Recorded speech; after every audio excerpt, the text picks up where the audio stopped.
नाम है मिश्रा और आप देख रहे हैं मौलिक शक्ति। किसानों का प्रदर्शन एक बार फिर से वापस अपने चरम पर आ चुका है और इसका कारण ये है कि पिछले दिनों ये शांत हुआ था, बातचीत हुई थी। किसानों ने कहा था कि हम सोच समझ के आपको बताएंगे हमारा फैसला क्या है, क्योंकि केंद्र सरकार द्वारा उन्हें एक ऑफर दिया गया था। ऑफर ये कि कुछ ऐसी चीजें, कुछ दाल और कुछ फसलें जिनके ऊपर 5 सालों के लिए एमएसपी सेट कर दी गई थी कि हम इतना इतना एमएसपी 5 सालों के लिए सेट करेंगे। किसानों ने कहा था हम आपको सोच के 2 दिनों में बता देंगे, और अब इसे लेकर कल किसानों ने साफ तौर पे कह दिया कि हमें ये नहीं चाहिए। हम न्यूनतम समर्थन मूल्य अपनी फसलों पर, जो 23 फसलें बताई गई है, उन फसलों पे जब तक नहीं मिल जाता उससे कम हमें कुछ भी नहीं चाहिए। किसानों ने ये बात खुलकर कह दी है। इस सब के बीच अब हरियाणा के 7 जिलों में लगभग आज 20 तारीख तक के लिए इंटरनेट बंद कर दिया गया है। कल दिल्ली चलो का आह्वान किया गया है और इसी बीच कुछ घबाहिल किसानों का ये भी दावा है कि उन्हें जो जिन गन शूट किए जा रहे हैं उनके ऊपर, ताकि वो थोड़ा बहुत नुकसान हो और वो छिटके लोग, उसके कारण उन्हें चोटें आ रही है, कितनों के आंखों पर वो लगी हैं और जिसके कारण लोग घबाहिल हो गए हैं। अब इस सब के बीच जो किसानों ने क्या सब कहा है, क्या सरकार का ऑफर था, हम ये सारी चीजें आपको इस वीडियो में बताएंगे। किसान प्रदर्शन अब अगला कौन सा नया कदम लेगा, कौन से नए मोड़ के साथ सामने आएगा, दोस्तों इस वीडियो में हम चर्चा करेंगे। खबर देखिए जरा, जहां पर लिखा गया है कि फार्मर प्रोटेस्ट, हरियाणा के इन 7 जिलों में अभी बैन रहेगा इंटरनेट। अब इस तारीख तक बंद रहेंगी सेवाएं, यानी कि फार्मर्स प्रोटेस्ट को लेते हुए, किसान आंदोलन को देखते हुए हरियाणा के 7 जिलों में अब इंटरनेट फिलहाल बंद रहेगा। इससे पहले भी बंद किया गया था, बीच में खोल दिया गया था और एक बार फिर से बंद कर दिया गया। इसी के साथ कुछ तस्वीरें देखिए दोस्तों, ये ट्विटर की तस्वीरें हैं जहां पर ये वो आईडी हैं, ये वो ट्विटर हैंडल्स हैं जिनके जरिए किसानों को का जो प्रदर्शन है उसकी सपोर्ट में कुछ ट्वीट्स आ रहे थे कि नहीं, ऐसा नहीं होना चाहिए। किसान अपनी बातें रख रहे थे इन ट्विटर हैंडल्स के जरिए, लेकिन इन सब को किस तरीके से ब्लॉक कर दिया गया है आप देख रहे हैं। किस तरीके से इनको फिलहाल के लिए ये एक्टिव नहीं हो सकते, ट्विटर इनको बैन कर दिया है पूरी तरीके से। और सब का कारण सिर्फ एक इंसान है, और वो एक इंसान कौन है आप भी जानते हैं, वो एक इंसान कौन है मैं भी जानती हूँ, लेकिन फिलहाल हमारे लिए वो चर्चा का विषय नहीं है क्योंकि ये किसान आंदोलन से जुड़ा है, इसलिए ये बताना जरूरी था। लेकिन पहले आते हैं मुद्दे पे कि किसानों के साथ क्या बातचीत हुई है, क्या सब कुछ हुआ है और आखिर सच्चाई क्या है। आज तक की खबर है, जरा नजर डालिए, जहां पर लिखा गया है एमएसपी पर क्यों नहीं गली दाल, किसान संगठनों ने किन दलीलों से ठुकराया सरकारी ऑफर। दाल के नाम पर खेला करने की जो कोशिश कर रही थी केंद्र सरकार, अब उनकी दाल किसानों के सामने नहीं गल रही है।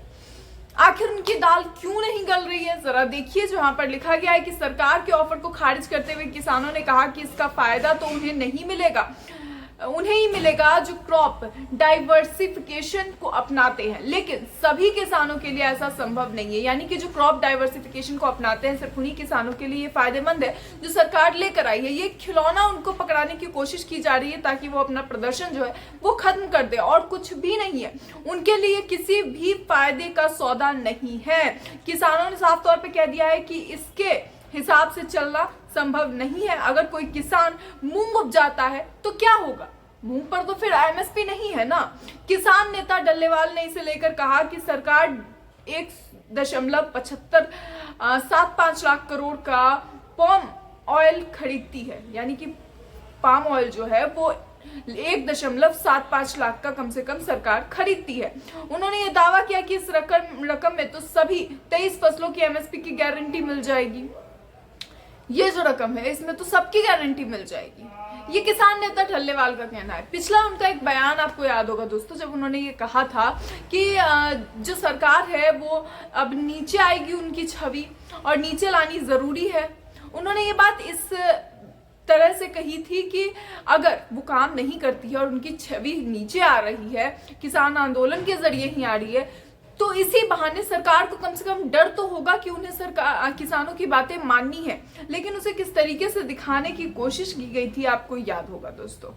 इसी सब के बीच आखिर ऑफर क्या था सरकार का, जरा नजर डालिए।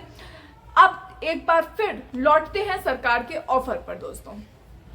बात है सोमवार रात की, जब सरकार के 3 मंत्री किसानों के पास बात करने आए थे तो उन्होंने किसानों को कुछ चुनिंदा फसलों को एमएसपी पर खरीदने की गारंटी दे दी।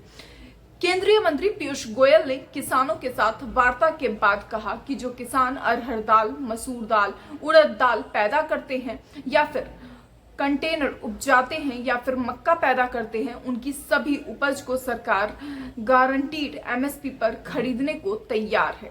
पीयूष गोयल ने कहा, एनसीसीएफ, राष्ट्रीय सहकारी उपभोक्ता महासंघ और नाफेड, भारतीय राष्ट्रीय कृषि सहकारी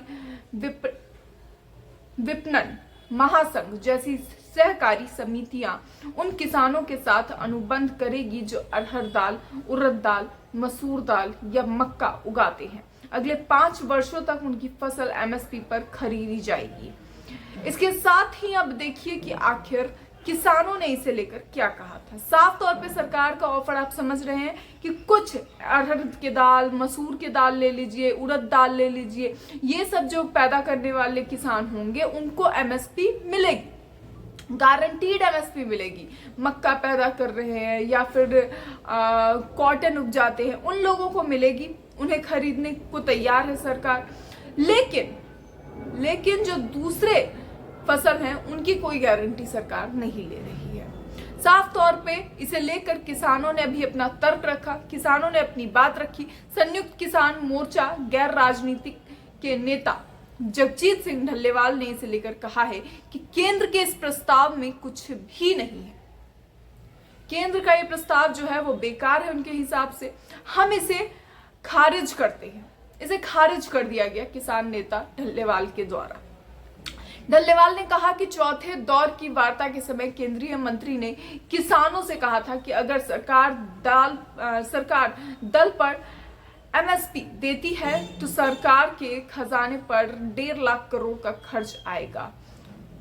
दाल पर अगर जो एमएसपी दे देती सरकार तो सरकार का जो खाता है उस पर 1.5 लाख का खर्चा आना था दोस्तों। इसके बाद उन्होंने कृषि एक्सपर्ट के आकलनों के आधार पर कहा कि अगर सभी फसलों पर एमएसपी दी जाती है 1,75 करोड़ का खर्चा आएगा। ये किसानों ने अपने हिसाब से एक आकलन दिया।